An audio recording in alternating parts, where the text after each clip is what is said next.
आगे बढ़ते हैं। हमारे साथ सुशील केडिया भी जुड़ गए हैं, उनका स्वागत करते हैं। सुशील, गुड आफ्टरनून। बाजार में जिस तरह से हमने बीती रात ग्लोबल मार्केट में गिरावट देखी, उसके बाद ऑफ कोर्स आरबीआई की मॉनेटरी पॉलिसी कमेटी के मिनट्स जो आते हुए दिखे वो भी काफी हॉकिश रहे। भारतीय बाजार की शुरुआत इतनी बुरी होती हुई दिखी है, वीकली एक्सपायरी है, क्या लगता है आपको?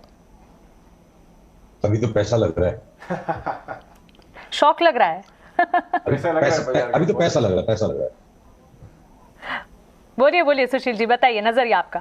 देखिए, मैं भी थोड़ी देर पहले निकुंज को सुन रहा था, बहुत सटीक शब्दों में और बहुत ही स्पष्ट बात उन्होंने कही। और उनकी बात को थोड़ा सा मरोड़ूंगा, चुस्की नहीं ले रहा हूँ। वो जो रणनीति शब्द के बारे में कह रहे थे ना, तो एक प्रकार की रणनीति ये भी होती है कि आप रणनीति दौड़ जाओ बाजार से। शॉर्ट टर्म ट्रेडिंग करना इस वक्त मतलब कोई सिर पैर नहीं है शॉर्ट टर्म ट्रेडिंग का। इंट्राडे में कभी कोई पैटर्न समझ में आ गया, आपने ले लिया। ये 2-3-4 दिन की स्विंग ट्रेडिंग करने के अंदर में भी बहुत ज्यादा फ्लेक्सिबिलिटी चाहिए। बट एक मीडियम टर्म होराइजन पे अगर हम व्यू बनाते हैं, इंडेक्स को 2 मिनट के लिए छोड़ दीजिए। बहुत से ऐसे स्टॉक्स हैं जिनमें सफिशिएंटली पोटेंट पैटर्न्स है कि अगर हम प्रॉब्लम ये, हम अपने इंटेलेक्ट को सस्पेंड नहीं कर पाएंगे। बुद्धिमान नहीं होना जीवन की कठिनता है और बुद्धिमान होना और ज्यादा कठिन काम है, क्योंकि फिर हम ऑब्सेस्ड हो जाते हैं इंटेलेक्ट से। पर ये बजाज फाइनेंस या बजाज फिनसर्व, बजाज फाइनेंस तो ऑलरेडी एक हायर बटन आज बना रहा है। बजाज फिनसर्व ने चलो एक और नया लेवल नीचे का तोड़ दिया। तो जिन स्टॉक्स को हम भूल गए थे 7-8 महीने में करीब करीब, कितनी बुरी तरह से टूट गए। यहाँ से अगर इनमें 30-35% तक का उछाल आ जाए, तो जैसे आईटीसी एक मीम बन गया था 210-20 पे और 270-80 की परिकल्पना हास्यास्पद हो चुकी थी, तो उसी प्रकार से कहीं ठीक है, वो एक बहुत ही बड़ा मीम हो गया था कि इन्वेस्टर को कुछ मिल ही नहीं रहा है उसमें। तो अगर मैं पैटर्न्स के हिसाब से चलूं और तर्क वितर्क और कुतर्क में ना पड़ूं, तो मेरे को स्टॉक स्पेसिफिक अभी भी यहां से बेच के कोई सस्टेनेबल ट्रेंड मिल जाए, ऐसे पैटर्न्स नहीं मिल पा रहे हैं ज्यादा। बॉक्सिंग मैच चल रहा है और आके कोई ने और 3-5% कोई स्टॉक को कूट दिया नीचे, तो एक सस्टेनेबल पैटर्न नहीं जिसको मैं यहाँ से एंट्री कर सकूं।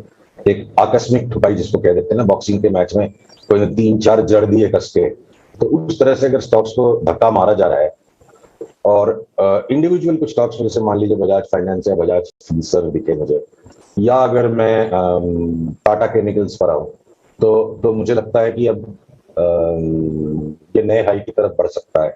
टाटा पावर भी नए हाई की तरफ बढ़ना शुरू हो गया है। रिलायंस में काफी सस्टेनेबल स्ट्रेंथ दिख रहा है। बाकी हेवीएस्ट वेट है इंडेक्स पे, तो आज इंडेक्स के साथ साथ ये भी पुल्ड डाउन है। तो स्टॉक स्पेसिफिक कुछ लेके बेच पाने के पैटर्न्स अभी भी दिखते हैं। और अगर हम निफ्टी के ऊपर ही, क्योंकि उसको अवॉइड नहीं कर सकते, इसी वक्त अगर मुझे निफ्टी पे कोई फैसला करने के लिए कहा जाए, तो मैं कहूंगा कि ऑलरेडी इतना जब टूट गया, तो आज का या अभी का भी तो बेचना नहीं है। पर आज बाजार बंद होने के पहले पहले अगर इसने 15,800 के ऊपर का बंद दे दिया, तो मैं लास्ट में कुछ ना कुछ लेके ही जाऊंगा। और अगर कल खुलते के साथ 15,800 के ऊपर है, तो आज का जो भी लो रहेगा उसको स्टॉप लॉस लगा के मैं निफ्टी में वापस लेने का ही दाव लगाऊंगा। Sushil ji, good afternoon. अब तो ऐसे में अब जब बाजार में सेलिंग के मौके आप कह रहे हैं दिख नहीं रहे हैं, इंडेक्स पर इस वक्त ट्रेड करना थोड़ा सा बड़ा रिस्क है, तो क्या स्टॉक स्पेसिफिक स्ट्रैटेजी होनी चाहिए कहीं? हाँ, स्टॉक स्पेसिफिक कुछ अभी पिक्चर दिख रहे हैं, पर 15,800 के ऊपर आप ले जाइए, निफ्टी को भी बंद होने के पहले हम ले लेंगे। मार्केट में जो 5-5% के करेक्शन रोज आ रहे हैं, क्योंकि आप ग्लोबल इंडिसेस भी देखते हैं, वहां कुछ पता चल रहा है कितना कैपिचुलेशन चलेगा? और नहीं, मुझे नहीं लग रहा है कि ग्लोबल इंडाइसेस पे भी ये जो इतना शार्प सेल ऑफ आया। देखिए, आपसे बात करते करते वही निफ्टी वाली बात है, दो तरफा बात है। पर गिरते चाकू को नहीं पकड़ना चाहिए, सिर्फ पलटने दिखते हैं। पर अगर ये अभी 3870 के ऊपर S&P आज दिन भर में कभी भी चली जाती है, 3867 है, 3-4 पॉइंट और नहीं गई तो हो सकता है और 20 पॉइंट घट जाए, तो वो फॉलिंग ट्रेंड लाइन है। पर कोई बड़ी बात नहीं होगी कि अभी जो मायूसी के साथ हम बैठे हैं, और निकुंज की बात पे मैं थोड़ा सा ट्विस्ट करके बोल रहा हूँ, रणनीति यहाँ से भाग जाओ, क्या पता वापस दांव जम जाए और शाम को अमेरिका का बाजार जब तक एक्टिव हो, हम बिल्कुल वापस जितनी रफ्तार से गिरे लास्ट 1-1.5 दिन में, करीब करीब वो सारा का सारा फॉल हम अगले 2-3 दिन में रीगेन कर जाए। तो ओवरसोल्ड, डीपली ओवरसोल्ड मार्केट है। और फिलहाल के लिए अगर ये मान लीजिए हम अपने निफ्टी टर्म्स में 1 मिनट के लिए वापस लौटते हैं कि अगर 15,800 के ऊपर आज बंद दे देता है, तो मैं ज्यादा से ज्यादा ये सोचूंगा कि एक बार 16,800 आ जाए और वो भी एक झटके में नहीं आएगा। ये 500 पॉइंट बढ़ेगा, 300 घटेगा, फिर 700 पॉइंट बढ़ेगा, तो 1000 पॉइंट की रैली बन सकती है। पर अगर 15,670 के नीचे गया तो फिर 15,000 का बाजार हो जाएगा।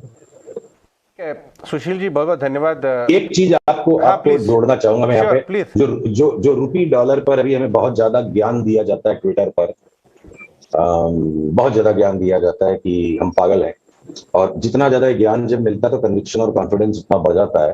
देखिए रुपी डॉलर की चार्ट असंभव नहीं है कि ये 78 के ऊपर नहीं जाएगी, पर जब तक ये 78 के ऊपर नहीं जाती है और हमारे को कोई रिवर्सल एंट्री मिल जाती है अगले 1-2 दिन के अंदर ही, तो ये बिल्कुल 77-80 वाला इतनी रफ्तार से 76 हो जाएगा कि इस वक्त तो सोचने में बड़ी अटपटी लगेगी बात। और 76 टूटा तो 74 हो सकता है। तो लॉन्ग टर्म में ये जो चार्ट बनी है रुपी डॉलर की, अगर मैं 1 मिनट के लिए आपको दिखा सकूं, देखिए लॉन्ग टर्म में जो रुपी डॉलर की जो चार्ट बनी है, ये जो रैली आई है 2021 की, 2021-22 में, ये करेक्शन का ही हिस्सा है। जो करेक्शन यहाँ से शुरू हुआ था, पर ये लॉन्ग टर्म ट्रेंड इतना स्ट्रांग है डॉलर का रुपी के खिलाफ, लॉन्ग टर्म में हमें डेप्रिशिएट ही होना है as an emerging market currency.